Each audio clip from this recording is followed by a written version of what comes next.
by the train where I'm loving you. Southern kids, mother blue, all I got is gratitude. I'm feeling with my candlelight saying, Mama, now I think she's right. I'm feeling fine, drinking beer and wine. My folks always looking in when there's nothing left to lose.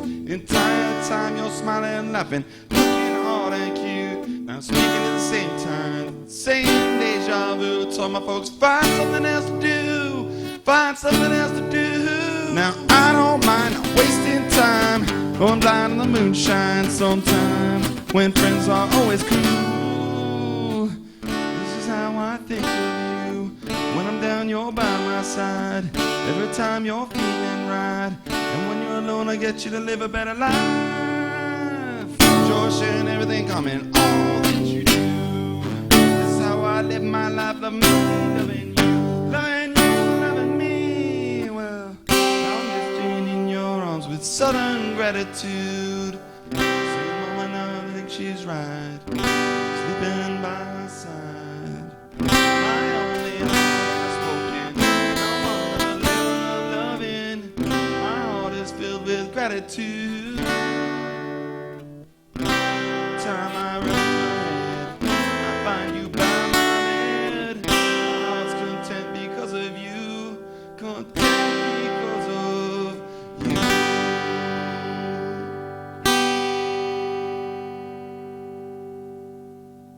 Thank you. Trying to capture some lightning in a bottle.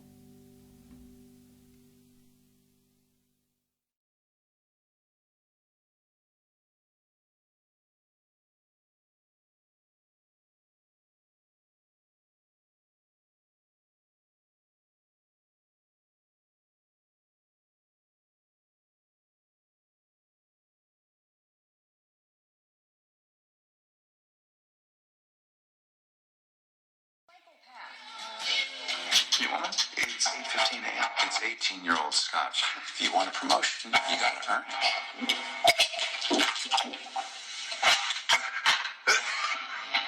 All right. So we can all laugh about when it's in a movie, right? Like the clip from Horrible Bosses. But a new study suggests there are actually 4 times as many real-life psychopaths in senior management than the rest of the workforce. Kind of scary. Psychologist Jeff Gardier joins us from New York to talk about it. Jeff, I can't imagine how many people right now are wondering, thinking, is that my boss? Okay, there's a real definition of a psychopath. Explain the difference between someone who just annoys you and you think is occasionally crazy, and a psychopath.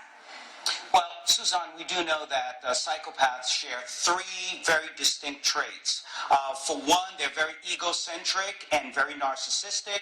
Secondly, they don't have much empathy. And third, they have no conscience. In other words, they have no remorse or guilt. But we also know that they can be very cunning, they can be very aggressive, very manipulative, very charming, and they certainly do lie. And why are these people showing up in upper management? Because they're perfect for these kinds of jobs, because they are risk takers, and we know in upper management, no risk, no reward. And they don't tend to stay at these jobs for an extreme period of time. They tend to move on after 2 or 3 years. So once upper management does realize that they have a psychopath or a sociopath working for them, and they're no longer bringing in all of the corporate profits because they're now enriching themselves, their own pleasure principle, they tend to move on to another company. All right, so 2 things here. How do you know if your boss is a psychopath? What should you be looking for? And if they are, what should you do? Well, one of the ways you can tell your boss is a psychopath is they don't care what happens to you. As long as you're making money for them, as long as you're producing for them, then they will keep you within their world. However, once you stop producing or you're having some issues, they will fire you. They'll get rid of you. They don't care about you.